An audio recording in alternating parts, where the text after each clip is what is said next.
Ladies and gentlemen, boys and girls, children of all ages, it's that time of the week. Welcome to episode 10 of the Gazzy B vlog. How have we made it to 10 episodes so far? Thank you very much for joining. If you enjoyed the show, go ahead and click that like and sub button. I've got a funny feeling you'll like this episode. Couple of things to talk about before we get into today's action. First things first, I am still in Las Vegas. I'm still firing all the tournaments, and I still have action available on Stake Kings. Go ahead and get involved. Click the link in the description if you want to gamble and buy a piece of my action. Other than that, not much to talk about. We're playing 2040 in the Bellagio, 3-handed, 6-session, lots of 1k pots, couple of 10k pots. Really enjoyable session. Hopefully you guys enjoy the show. Let's get to it. When I arrived at the Bellagio, it was around 4 AM and I had intended to just relax and play a little bit of 5-10, but after a couple of hours the game got a little reggy and I decided to jump into the bigger game, not before playing this epic hand against vlog subber number 1892, a really nice guy, and I was very grateful to him for subbing to the channel. He opens to $40 in the hijack, I'm in the cutoff with King 9 of clubs and I make it 120. He makes the call and we see a flop.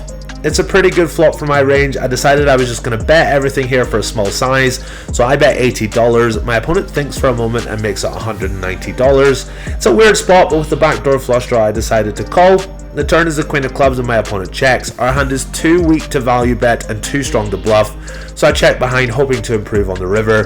The river is the 5 of spades and my opponent bets out for $500. It's kind of annoying here to be at the bottom of my range, but I don't even think about it. I just go ahead and snap fold and muck my cards. My opponent is delighted to turn over his bluff. He's got 8-7 offsuit for complete ownage. I've got no problem with this at all. It's really good for the game for people to be shown bluffs.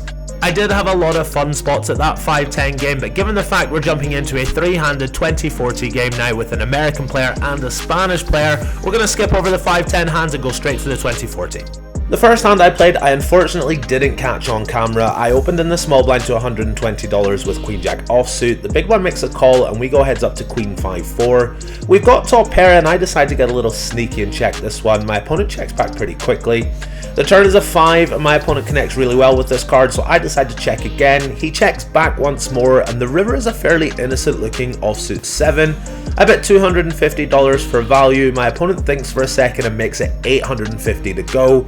I'm a little surprised by this. There are very few hands that we lose to given the fact he's checked back twice and my hand is very disguised, so I make a relatively quick call. Bad news for us, my opponent's got 8-6 offsuit for the nut straight. We're down 1k after only 2 hands, but there's no time to sulk as the action is going to get way crazier. Just a few hands later, the Spanish player opens in the small blind to $120. I'm in the big blind with a very blurry King Queen of spades and I make it $360 to go. My opponent thinks for a few seconds and does eventually make the call. It's another good flop for us. We've paired our queen and it's a board that we want to bet really wide on, so I continue here for $260. My opponent thinks for a few seconds and eventually makes the call. The turn is an offsuit 8 and when my opponent checks, I decide that I want to bet this one again. I don't want to check it back. I fire $880. My opponent appears to be a very good reg. I know that he's going to 4-bet ace queen a lot pre-flop in this blind versus blind spot, so our king queen is going to be the best hand a lot of the time. My opponent makes a pretty quick fold here and I'm happy to drag in my first 4-figure pot in this game. Next hand I've got pocket 3s on the button. I make it $120 and my Spanish amigo in the big blind makes it $500 to go. I'm calling all my pocket pairs here. Set mining is just too valuable. The flop comes down ace 10-6 with 2 diamonds. My opponent bets small and I quickly fold. If the flop is ace 10-5 or ace 10-4, I'm more inclined to float with the 2 backdoor draws, but on this board I decide to just let it go. Next up, we've got a very pretty Jack 10 suited on the button. We make it $100 to go. The small blind raises me to $360. I'm not going anywhere. I make the call. It's a very connected King 10-9 flop. My opponent checks and I decide to check back. The turn pairs the top card and my opponent bets $420. We've got second pair and a gut shot. We're not folding just yet. We go ahead and make the call. The river is an offsuit 9 and my opponent bets again, this time down betting to $300. I feel like I'm getting milked. I don't think there's much I can do about it though. For $300.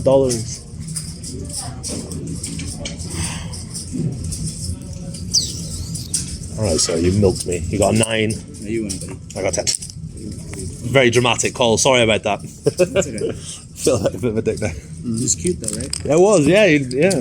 You got confused. I was Took me to a whole new place there.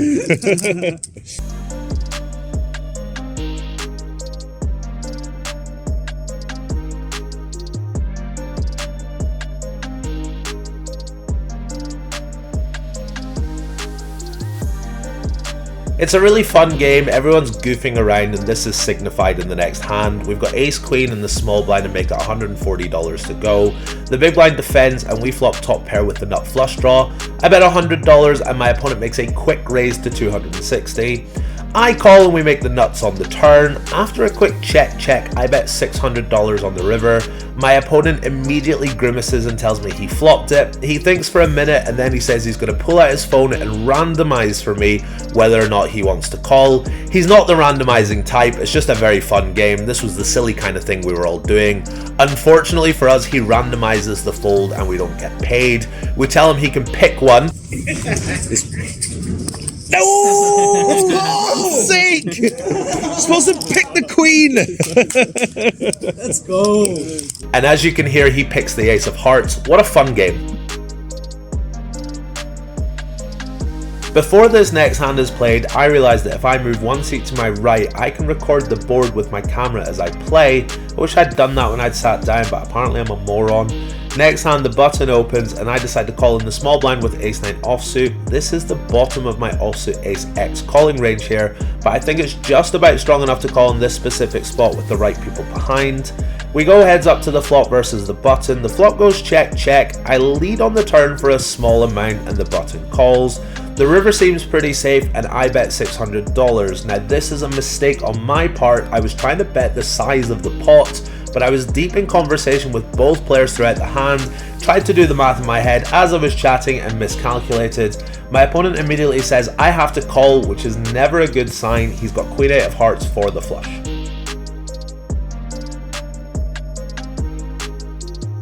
It's obviously a big game, but at the same time the game was so much fun, there was so much action between all three players. We were sometimes doing a blind raise on the button to $80, and the number of sick hands that all three players picked up when doing the blind raise was crazy. I got ace king a few times and even jacks once as well.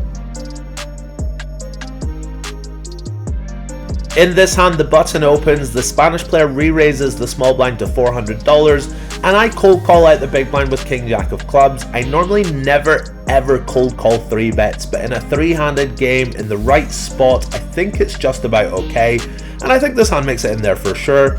The button calls and we're 3 ways to the flop. We flop backdoor everything, and when the small blind checks, I take a stab here for $420. Not only can we turn a bunch of equity, but we also don't have an ace in our hand, which means we unblock a lot of the small blind's 3-bet range that has to check fold here, like ace 10, ace 5, ace 9 suited, all those types of hands. The button folds, and I'm certain this is getting through when all of a sudden the Spanish player pops it to $1,200. He's just too good, we can't beat him, we have to let this one go.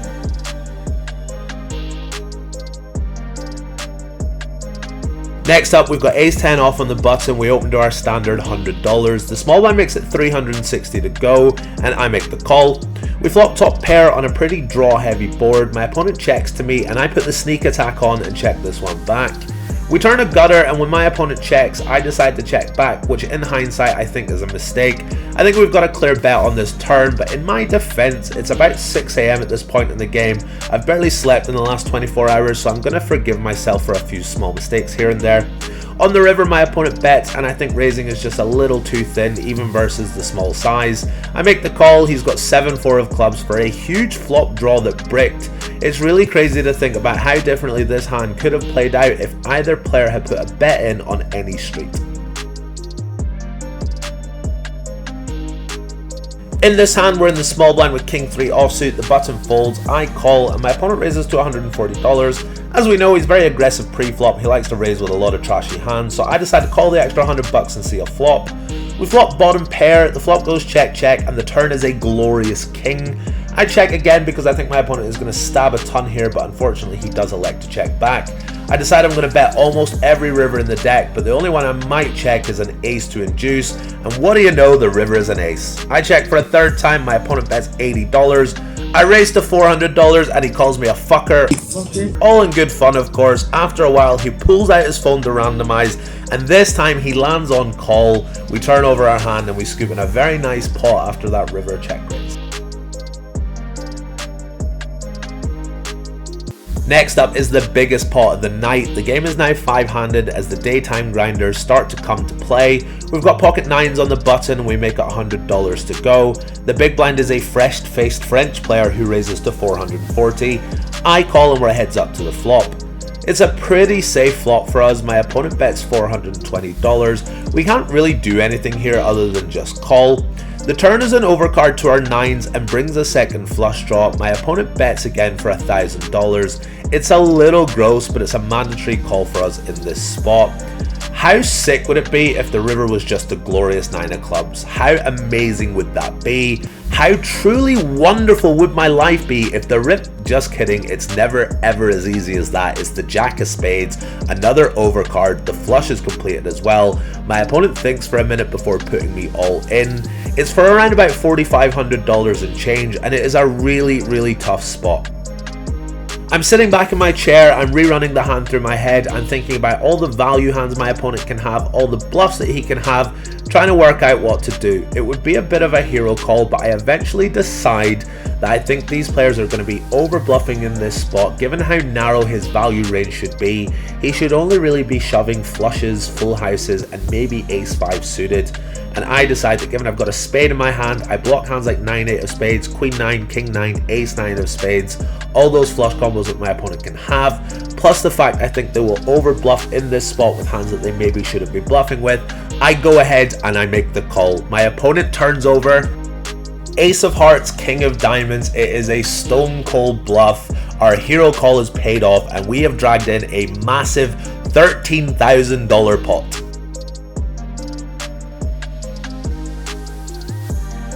I had planned on racking up soon anyway, but I'm not going to lie, that huge pot certainly sped up the process.